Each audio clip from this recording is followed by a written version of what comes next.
Guys, সবাই কেমন আছেন? অনেক দিন পর আজকে ছাদে আসলাম।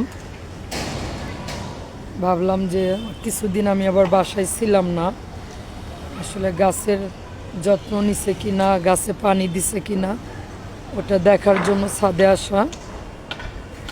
আমি বাসায় থাকলে কাজের মেয়েকে প্রতিদিনই বলি ছাদে যা, পানি দিয়ে আসে। আসলে কি, যার যার কাজ, নিজের সংসার নিজে না করলে হয় না। কাজের লোকের উপর ডিপেন্ড করলে আসলে কখনোই সেটা হবে না। নিজের কাজ নিজে করতে হয়। তাই এই যে আমি বাসায় না থাকার কারণে আমার গাছগুলো একদম মরে গেছে। যত দোষ সব এই নাজমা টাকা টাকা হাই দেখতে, এই যে ওর দোষ, বুঝছেন? ওরে বাজে কমেন্ট করবেন, সবাই ওরে গালি দিবেন, ও আমার গাছগুলো সব মেরে ফেলছে। ওর বাড়ি হচ্ছে সিলেট হবিগঞ্জ। হ্যাঁ, ওই একটা এমনি অনেক ভালো, কিন্তু ওর কোনো কিছু মনে থাকে না। কিছুদিন বাসায় ছিলাম না, ও ঠিক মতো আসলে গাছগুলোয় পানি দেয়নি, বুঝছেন? পানি না দেওয়ার কারণে আমার গাছগুলো আসলে এইভাবে মেরে ফেলছে। আমার এত কষ্ট লাগতেছে জানেন। এই গাছগুলোকে আমি খুব যত্ন করি, তিল তিল করে আসলে এই গাছগুলোকে সময় দেওয়া। আমার বাসার বেলকুনিতেও গাছ আছে অনেক। ভাবছিলাম যে ফলের গাছগুলো অন্তত ছাদে থাকলে রোদ পাবে, একটু ভালো হবে। কিন্তু ভালো করতে গিয়ে এমন হয়েছে, ওই যে আমি বাসায় ছিলাম না কিছুদিন, ওর মনে থাকে না নাজমার। এই নাজমা ঠিক মতো পানি দেয় নেই। আবার মাঝে মধ্যে বৃষ্টি হয়েছে, হওয়ার কারণেও পানি জমে থাকার কারণে আসলে আমার গাছগুলো দেখেন। এটা ছিল আমার লেবু গাছ। কাজী খুব সুন্দর লেবুগুলো, চামড়া পাতলা, ভালো রস হইতো। এই যে লেবু গাছটা মারা গেছে। তারপরে এটা ছিল আপনার কমলার গাছ। কমলাগুলো এত বড় পরিমাণ কমলা হইতো, আপনারা বিশ্বাস করবেন না। এর আগের ভিডিওতে হয়তো আমি দেখাইছিলাম আপনাদেরকে। এই কমলা গাছটা মারা গেছে দেখেন। তারপরে এই লেবু গাছটা মারা গেছে।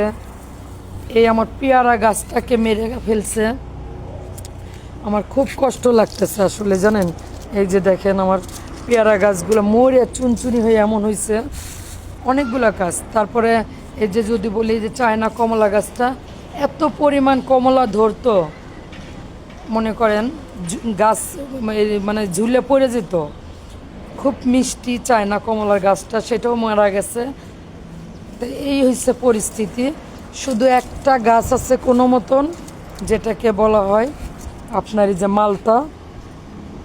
একমাত্র এই মালতা গাছটাই বেঁচে আছে, এটাও মরে যাওয়ার মতো। দেখেন যতগুলো মালতা আসছে সবগুলো, এগুলো কিন্তু অনেক বড় বড় সাইজ হয়। কিন্তু আসলে গাছের যত্ন না নেওয়ার কারণে শুধু একমাত্র দেখতে পারতেছেন এরকমই আরও প্রচুর পরিমাণ মালতা হয় আমার এই গাছে। মালতাগুলো অনেক বড় হইতো সাইজে, এবার নষ্ট হয়ে গেছে। এবং কমলা গাছটা মারা গেছে, লেবু গাছটা মারা গেছে, পেয়ারা গাছ, চায়না কমলার টোটাল 4টা গাছ মারা গেছে। বলেন আপনাদের কাছে কেমন লাগবে? এখানে আমার কুমড়া গাছ দিছিলাম, কুমড়া গাছ হয়েছে। এখানে দিতে হবে, চাল করে দিতে হবে, নাহলে। এই থাই পাতাগুলোও দেখেন লাল হয়ে গেছে।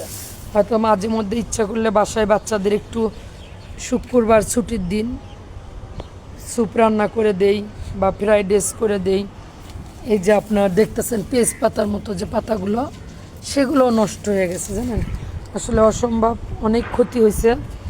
যে আমার বাসায় কিন্তু বেলকুনিতেও অনেকগুলো গাছ আছে, সে যে ফুলের গাছগুলো।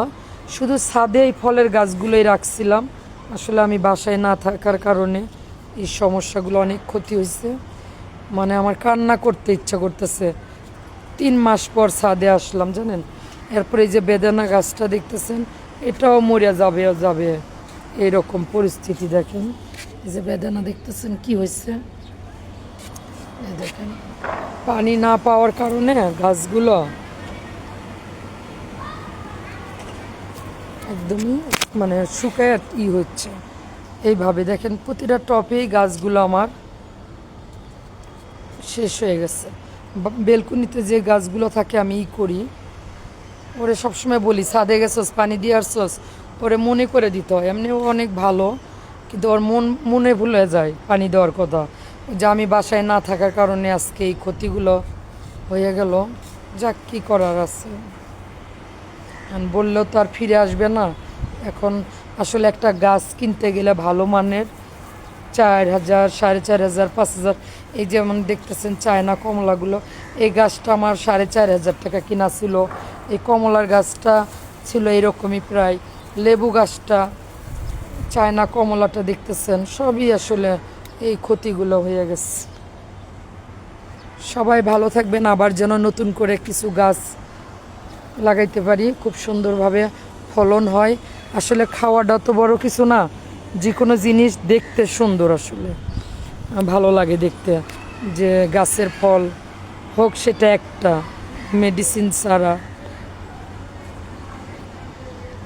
আল্লাহ হাফেজ।